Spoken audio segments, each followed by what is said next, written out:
সংগ্রামী খুলনাবাসী, বিপ্লবী খুলনাবাসী, আমি প্রথমে আপনাদেরকে আমাদের নেত্রী, মা মাটি মানুষের নেত্রী, উন্নয়নের নেত্রী, উৎপাদনের নেত্রী,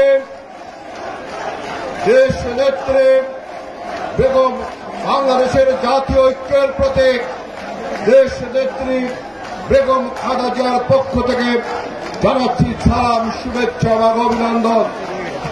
সংগ্রামী খুলনাবাসী, গত 17 বছর আমাদের বিএনপির ভারপ্রাপ্ত চেয়ারম্যান তারেক রহমান নির্বাসনের থেকেও এই ফ্যাসিবাদ বিরোধী, এই মাফিয়া বিরোধী আন্দোলনকে যিনি বাংলাদেশের প্রান্তরে প্রান্তরে রাজপথে ছড়িয়ে দিয়েছেন, পরিকল্পনা জুগিয়েছেন, অনুপ্রাণিত করেছেন, উচ্চারিত করেছেন এবং মাফিয়াকে পালিয়ে যেতে বাধ্য করেছেন, সেই আমাদের নেতা বিএনপির ভারপ্রাপ্ত চেয়ারম্যান তারেক রহমানের পক্ষ থেকে জানাচ্ছি সালাম, শুভেচ্ছা এবং অভিনন্দন। নেতৃবৃন্দ, আজকে আমরা এই প্রকাশ্য সমাবেশে বিভিন্ন দাবিতে করছি, এটা অত্যন্ত পরিতাপের বিষয় আমাদের আন্দোলন এবং সংগ্রামের জন্য। আমরা ভেবেছিলাম 5 আগস্টে আমরা যে ফ্যাসিবাদকে বিতাড়িত করেছি, 5 আগস্টে যে মাফিয়াকে আমরা পরাজিত করেছি, তাদের বিরুদ্ধে আমাদের যে গণতান্ত্রিক যাত্রা, আমাদের যে নির্বাচনী আবহাওয়া, সেই আবহাওয়ায় আমরা রাজনীতি করব। কিন্তু আজকে যে অন্তর্বর্তীকালীন সরকার তার অনভিজ্ঞতা, তার অদক্ষতা, বিভিন্ন ষড়যন্ত্রের কারণে আজকে আমাদের এই পাবলিকলি বিভিন্ন দাবিতে আমাদের সমাবেশ করতে হচ্ছে। আজকে এমন একটা অবস্থা সৃষ্টি করেছে, আমাদের গণ অভ্যুত্থানের চেতনাকে, আমাদের গণ অভ্যুত্থানের সফলতাকে আজকে বিপদাপন্ন করে তুলছে এই অন্তর্বর্তীকালীন সরকারের অদক্ষতা এবং অনভিজ্ঞতার ফলে। আপনারা দেখছেন যে এই সরকার, এই ডক্টর ইউনূস সরকার ছিল আমাদের সম্মিলিত জনসমর্থনের সরকার, আমাদের সম্মিলিত লড়াইয়ের সংগ্রাম সরকার, আমাদের সম্মিলিত সংগ্রামের সরকার। এই সরকারের কোন ব্যর্থতা মানে আমাদের বাংলাদেশের ব্যর্থতা, আমাদের অভ্যুত্থানের ব্যর্থতা, আমাদের সমস্ত আন্দোলন এবং সংগ্রামের ব্যর্থতা আমরা বারবার বলে আসছি। আমরা সরকারকে আস্থায় নিয়ে সমস্তভাবে সরকারকে সহায়তা করতে চাইছিলাম এবং করেছিলামও, কিন্তু সরকার আমাদের জনগণকে এখন আস্থায় নিতে পারছে কিনা আমরা সেইটা নিয়ে আজকে প্রশ্নের সম্মুখীন। কারণ আমরা যা গণঅভ্যুত্থান করেছিলাম, 17 বছর ব্যাপী লড়াই করেছিলাম, সংগ্রাম করেছিলাম গণতন্ত্রকে ফিরিয়ে দেওয়ার জন্য এবং মানুষের ভোটাধিকার প্রতিষ্ঠা করবার জন্য। কিন্তু এই মানুষের ভোটাধিকার এবং গণতন্ত্রের মুখোমুখি দাঁড় করিয়েছেন আপনি বিভিন্ন রকম টার্মিনোলজি। কখনো সংস্কার বলছেন, কখনো ফ্যাসিবাদের বিচার বলছেন। আমরা বিএনপি পরিষ্কার করে বলেছি, ফ্যাসিবাদকে, এই পরাজিত মাফিয়ার সকলকে গ্রেফতার করে বিচারের কাঠগড়ায় দাঁড় করাতে হবে। আমরা বলেছি বিএনপি প্রথম বাংলাদেশকে একটি সুষ্ঠু নির্বাচন দিতে হলে সংস্কারের প্রয়োজন রয়েছে। আমরা বলেছি সংস্কার এবং বিচার সব এবং নির্বাচন সব কিছু যুগপৎ ভাবে চলতে পারে, একটিকে থামিয়ে দিয়ে আপনি আরেকটি করতে পারেন না।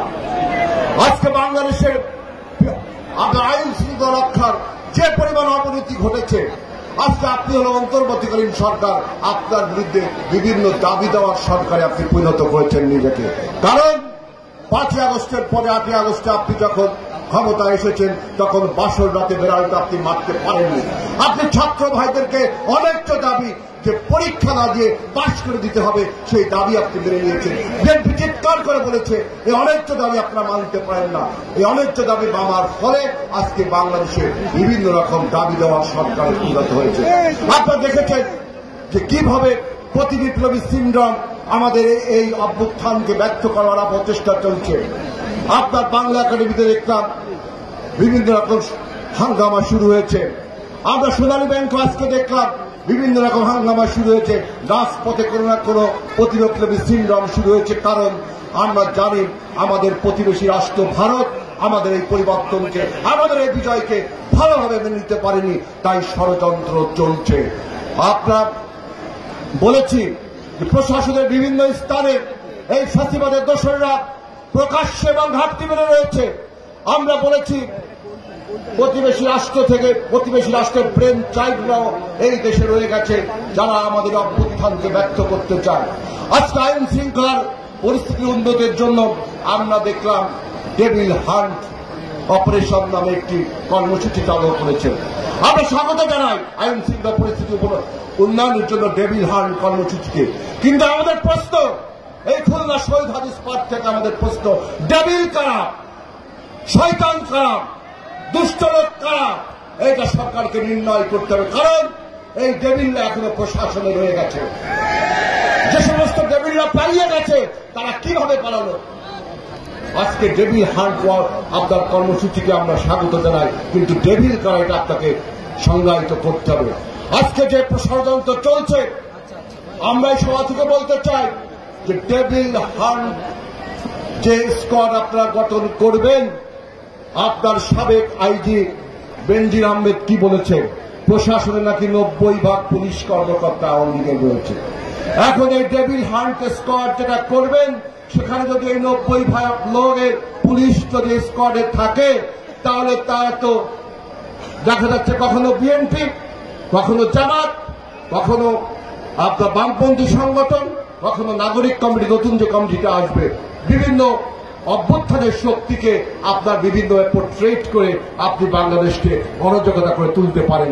কারণ প্রশাসনে আমরা বলেছি এবং আপনাদের যে বেনজির তিনিও বলেছেন প্রশাসনে পুলিশে 90% লোক নাকি আওয়ামী লীগের।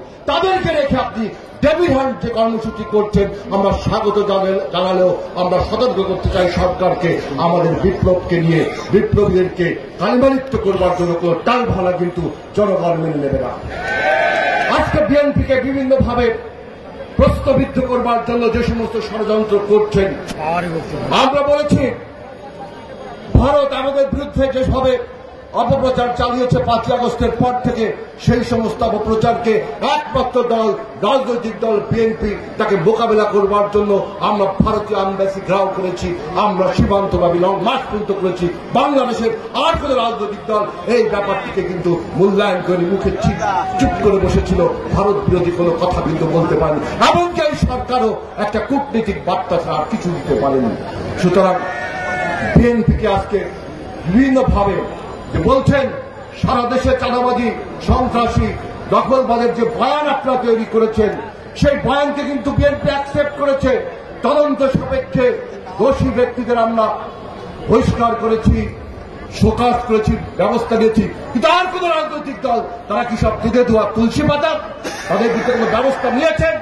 এমনকি সরকার, এমনকি এই সরকার, আপনার কি দায়িত্ব?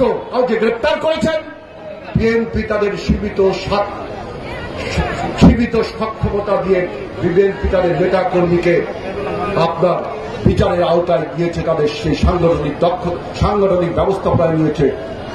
আইন তো আপনার হাতে, আপনি তাদেরকে তো কোনো ব্যবস্থা নিতে পারেন না। তার মানে কি? আপনি যে সংস্কারের কথা বলেন, এই সব সংস্কার প্রশ্নে, নতুন বাংলাদেশের গড়ে প্রশ্নে আমাদের নেতা তারেক রহমান আপনার সরকারের থেকে অন্য অন্য রাজনৈতিক দল থেকে এক ধাপ আমরা এগিয়ে গিয়েছি এই সব বিষয়ে নতুন বাংলাদেশ গড়বার জন্য। সুতরাং আমার আরেকটি কথা, আমি দেখলাম যে গতকাল পাট উপদেষ্টা বলেছে আমাদের খুলনার শিল্পাঞ্চল, যে শিল্পাঞ্চলের মূল উপাদান ছিল পাট শিল্প, বলছে তিনি বকেয়া বেতন দিবেন না, তিনি পাট শিল্প নাকি বন্ধ করে দেবেন। আমরা বিএনপি যদি জনগণের সমর্থনে আমরা ক্ষমতায় আসি, ইনশাল্লাহ খুলনার সেই পাট ঐতিহ্যকে, পাট শিল্পের ঐতিহ্যকে বিএনপি ফিরিয়ে দেবে ইনশাল্লাহ। সংগ্রামী বন্ধুরা, আমি আমার বক্তব্য দীর্ঘায়িত করব না, আবার দেখা হবে আপনাদের সবার সাথে। সবাইকে আগামী দিনের আন্দোলন এবং সংগ্রামে মনে রাখবেন, যারা আজকে বিএনপির বিরুদ্ধে ষড়যন্ত্র সরকার